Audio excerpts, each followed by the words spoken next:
नमस्कार साथियों, स्वागत और अभिनंदन आप सभी का GK capsule by Ashok sir में। साथियों, आज इस कैप्सूल के बारे में चर्चा करेंगे, वो है आपके राजस्थान की सभ्यता। देखिएगा, वैसे हमारे राजस्थान में बहुत सारी सभ्यता है।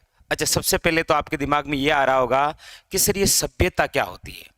देखिएगा, किसी क्षेत्र विशेष में रहने वाले सभी लोग यदि एक ही संस्कृति को फॉलो करते हैं तो उसे कहा जाता है सभ्यता। और हमारे राजस्थान के अंदर समय समय पर विभिन्न प्रकार की सभ्यताओं के हमें साक्ष्य मिले। आप कहेंगे सर एग्जाम में कौन कौन सी सभ्यताएं बहुत ज़्यादा इंपॉर्टेंट है, तो आप में से जो भी स्टूडेंट जिस किसी भी कंपटीशन की तैयारी करें और यदि उसमें सभ्यता है तो आपके लिए 4 सभ्यता बहुत इंपॉर्टेंट है। नाम क्या आप जानते हैं? कालीबंगा, आहड़, गणेश्वर और बेराट। लेकिन दूसरी दुविधा आपके सामने ये है कि सर इसमें पढ़े क्या। तो मैं आपको बताऊं, इस सभ्यताओं से आज तक जितने पुराने पेपर हुए हैं उनको निकाला गया तो क्वेश्चन केवल 6 प्रकार के आते हैं। याद कर लीजिएगा आप इन सभी को। देखिए कौन कौन से। सबसे पहले आज हमारा जो बिंदु है वो है राजस्थान की सभ्यता। स्टार लगा दिया है, मतलब एक क्वेश्चन एग्जाम में पक्का आएगा। सभ्यता, सबसे पहले ये देखिए कि हमारे राजस्थान में वैसे बहुत सारी सभ्यता है, लेकिन चर्चा केवल जो इंपॉर्टेंट सभ्यता है उनके बारे में। एक तो सभ्यता है साथियों आपके कालीबंगा, दूसरी सभ्यता है आपके आहड़, तीसरी सभ्यता है गणेश्वर और नंबर 4 सभ्यता है बेराट। लेकिन इन चारों सभ्यताओं में क्वेश्चन केवल 6 प्रकार का इंपॉर्टेंट है। कौन कौन सा? बड़े ध्यान से और आप अपनी कॉपी के अंदर नोट भी कर लीजिएगा। देखिए पहला क्वेश्चन क्या आता है, यहां पर मैंने पर्सन भी लिखे हैं, आखिरी में आप स्क्रीनशॉट ले लेना, कोई दिक्कत नहीं है, पर्सन भी लिखा है। सबसे पहला क्वेश्चन यदि इन चारों सभ्यताओं से बनेगा तो आपको पूछा जाएगा कि कौन सी सभ्यता कहां पर है। जैसे कालीबंगा सभ्यता किस जिले में विकसित हुई? हनुमानगढ़ में। पूछा जाएगा आहड़ सभ्यता किस जिले में विकसित हुई? उदयपुर में। गणेश्वर सभ्यता किस जिले में विकसित हुई? सीकर में। और बेराट सभ्यता किस जिले में विकसित हुई? जयपुर में। मतलब सभ्यताओं से पहला क्वेश्चन है कौन सी सभ्यता कहां पर है। क्लियर? नंबर 1। नंबर दूसरा क्वेश्चन पूछता है कि ये जो हमें सभ्यता स्थल मिल रहे हैं ये कौन सी नदी के किनारे हैं। तो पूछा जाए आपको कि कालीबंगा किस नदी के किनारे विकसित है? घग्गर नदी के। आहड़ सभ्यता कौन सी नदी के किनारे? आयड़ नदी के किनारे। गणेश्वर सभ्यता किस नदी के किनारे? कांतली नदी के किनारे। जबकि पूछा जाए बेराट सभ्यता जो जयपुर के अंदर है वो कौन सी नदी के किनारे? बाणगंगा नदी के किनारे। इसी प्रकार याद करना है आपको शॉर्ट में। तो 2 चीजें हो गई, कौन सी सभ्यता कहां पर है और कौन सी सभ्यता किस नदी के किनारे है। तीसरी बात, खोज। कौन सी सभ्यता की खोज कब हुई और किसने की? कालीबंगा सभ्यता की खोज करने वाले थे अमलानंद घोष और कब हुई? 1952। 51 से लेकर 53 भी आप पढ़ते हैं, 1952 याद रखिएगा। कालीबंगा सभ्यता की खोज करने वाले कौन? अमलानंद घोष, 1952। आहड़ सभ्यता की खोज करने वाले कौन? तो याद रखिए अक्षय कीर्ति व्यास, और कब? तो 1953 के अंदर। अगला है आपके कि गणेश्वर सभ्यता की खोज करने वाले कौन? रतन चंद्र अग्रवाल, कब? 1972 में। अच्छा, आप 77 भी पढ़ते हैं क्योंकि रतन चंद्र अग्रवाल ने ही विजय कुमार के साथ में मिलकर 1977 में इसका उत्खनन भी किया था, इसीलिए, बाकी कोई दिक्कत नहीं है। तो गणेश्वर सभ्यता सीकर में, कौन सी नदी के किनारे? कांतली नदी के किनारे। खोज किसने की थी? रतन चंद्र अग्रवाल ने। आइए इधर, बेराट सभ्यता जो जयपुर जिले के अंदर बाणगंगा नदी के किनारे है, इसकी खोज करने वाले हैं दयाराम शाहनी, और खोज कब की गई थी? 1936 में। कालीबंगा, हनुमानगढ़, घग्गर नदी, अमलानंद घोष।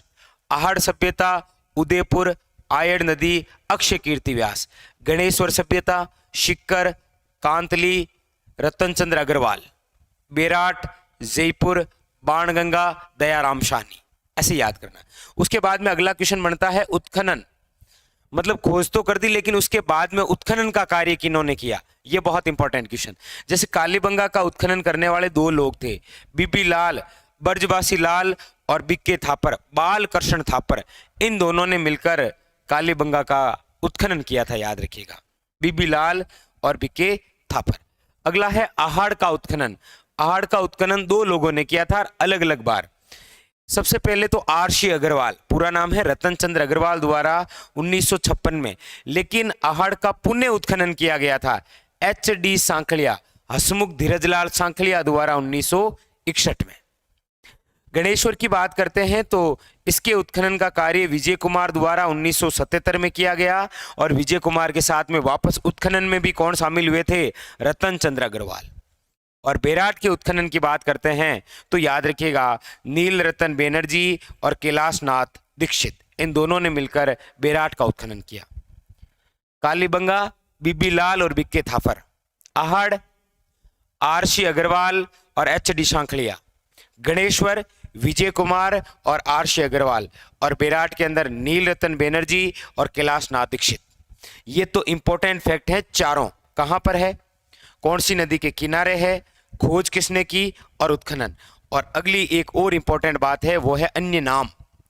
देखिए कालीबंगा को क्या कहा जाता है? याद रखिएगा कालीबंगा को कहा जाता है कांस्य युगीन सभ्यता, क्योंकि ये कांसा धातु से संबंधित है, इसीलिए याद रखिएगा कालीबंगा को क्या बोलते हैं? कांस्य युगीन सभ्यता। इसे हड़प्पा सभ्यता की तीसरी राजधानी कहा जाता है, कहने वाले थे डॉक्टर दशरथ शर्मा। और अगली बात है हड़प्पा सभ्यता की दीनहीन बस्ती, मतलब निर्धन बस्ती कहा जाता है किसे? कालीबंगा को। तो कहां से कालीबंगा, कहां से याद रखिएगा कांस्य युगीन सभ्यता, हड़प्पा सभ्यता की तीसरी राजधानी, और हड़प्पा की दीनहीन बस्ती या निर्धन बस्ती किसे कहा जाता है? कालीबंगा को। ये जो आहड़ है इसका प्राचीन नाम है आगाटपुर, इसका स्थानीय नाम है धुलकोट, मतलब मिट्टी का टिल्ला। आहड़ को वैसे मर्तकों का टिल्ला भी कहा जाता है, और इसका उपनाम है ताम्रवती नगरी, क्योंकि राज्य में सर्वाधिक तांबा इधर से ही मिला था, इसीलिए आहड़ को क्या कहा गया? ताम्रवती नगरी। तो आगाटपुर, धुलकोट और ताम्रवती नगरी। गणेश्वर की बात करते हैं तो गणेश्वर में सबसे पहले स्थल है ये जहां से हमें तांबा मिला, यहां से सर्वाधिक तांबा मिला, लेकिन सबसे पहले गणेश्वर से मिला, इसीलिए ताम्रयुगीन सभ्यता की क्या बोलते हैं इसे? जननी, और इसे पुरातात्विक का पुष्कर भी कहा जाता है। बेराट की बात करते हैं तो बेराट का स्वयं ही प्राचीन नाम विराट नगर है, जो मत्स्य जनपद की राजधानी है। किसकी है? याद रखिएगा मत्स्य जनपद की। और उसके अलावा बेराट का संबंध लोहे युगीन धातु से रहा है, तो इसे कहा गया है लोहे युगीन सभ्यता। साथियों, सभ्यता के संदर्भ में कहां पर? नदी के किनारे, खोज, उत्खनन और अन्य नाम, ये 6 प्रकार की विशेष बातें थी। फिर मिलेंगे अन्य किसी और कैप्सूल में, चर्चा करेंगे अन्य किसी और महत्वपूर्ण फैक्ट को लेकर। जाने से पहले लाइक, शेयर और चैनल पर यदि नए हैं तो चैनल को सब्सक्राइब करना ना भूलिए। और जाते जाते आपके लिए क्वेश्चन, जितने भी देख रहे हैं सारे कमेंट करेंगे। आपको पूछा जाए राजस्थान की प्रथम कालीबंगा किसे कहा जाता है? इस बार कोई ऑप्शन नहीं है, आपको स्वयं बताना है। राजस्थान की प्रथम कालीबंगा, ये है आज का आपके लिए क्वेश्चन। राजस्थान की प्रथम कालीबंगा किसे कहा जाता है? इसी के साथ में फिर मिलेंगे, तब तक के लिए धन्यवाद।